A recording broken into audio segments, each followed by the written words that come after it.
മുസ്ലിം ലീഗിന്റെ മുഖപത്രമായ ചന്ദ്രികയ്ക്കെതിരെയുള്ള ഇ.ഡി. അന്വേഷണം നിലച്ചു. കള്ളപ്പണം വെളുപ്പിക്കൽ നിയമപ്രകാരമായിരുന്നു ചന്ദ്രികയ്ക്കെതിരെ എൻഫോഴ്സ്മെന്റ് ഡയറക്ടറേറ്റ് അന്ന് കേസെടുത്തത്. കേസിൽ പാണക്കാട് ഹൈദരലി ശിഹാബ് തങ്ങളെ ഉൾപ്പെടെ ഇ.ഡി. ചോദ്യം ചെയ്തിരുന്നു. മുസ്ലിം ലീഗ് നേതാക്കൾ ബി.ജെ.പി. നേതൃത്വവുമായി ഉണ്ടാക്കിയ ധാരണയുടെ പുറത്താണ് അന്വേഷണത്തിൽ നിന്നും ഇ.ഡി. പിന്മാറിയത്. നോട്ട് നിരോധന സമയത്ത് ചന്ദ്രിക ദിനപത്രത്തിന്റെ കൊച്ചിയിലെ അക്കൗണ്ടിലേക്ക് ഏകദേശം 10 കോടിയുടെ കള്ളപ്പണം എത്തിയെന്നായിരുന്നു പരാതി. ഇത് VK ഇബ്രാഹിം കുഞ്ഞിന് പാലാരിവട്ടം മേൽപ്പാലം അഴിമതിയുമായി ബന്ധപ്പെട്ട് ലഭിച്ച പണമാണെന്നും ആരോപണമുയർന്നിരുന്നു. ഇത് സംബന്ധിച്ചായിരുന്നു എൻഫോഴ്സ്മെന്റ് ഡയറക്ടറേറ്റ് അന്വേഷണം നടത്തിയത്.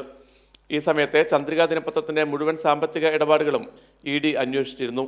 ഇതിന്റെ ഭാഗമായി ഡയറക്ടർ ബോർഡ് അംഗങ്ങളായ ലീഗ് നേതാക്കളെ ഇ.ഡി. ചോദ്യം ചെയ്തു. അന്ന് ലീഗ് അധ്യക്ഷനായിരുന്ന അന്തരിച്ച Panakkad Hyderali Shihab Thangal, P.K. Kunhalikutty, K.P.A. Majeed, M.K. Muneer എന്നിവരെ ഇ.ഡി. നിരവധി തവണ ചോദ്യം ചെയ്തു. 2020 ഇ.ഡി. അന്വേഷണം ആരംഭിച്ചത്. ആദ്യഘട്ടത്തിൽ ഊർജിതമായിരുന്ന അന്വേഷണം പതിയെ നിലച്ചു. ലീഗ് നേതാക്കൾ കേന്ദ്ര ബി.ജെ.പി. നേതൃത്വവുമായി ഉണ്ടാക്കിയ ധാരണ പ്രകാരമാണ് അന്വേഷണത്തിൽ നിന്നും ഇ.ഡി. പിൻവാങ്ങിയതെന്നാണ് സൂചന. കേന്ദ്ര സർക്കാരിനെ തുറന്നെതിർക്കേണ്ട പല ഘട്ടങ്ങളിലും ലീഗിന്റെ എംപിമാർ പാർലമെന്റിൽ എത്താതെ വിട്ടുനിന്നിരുന്നു. ഇതൊക്കെ ഈ ഡീലിന്റെ ഭാഗമാണെന്നും ആരോപണമുണ്ട്. കൈരളി ന്യൂസ്, കോഴിക്കോട്.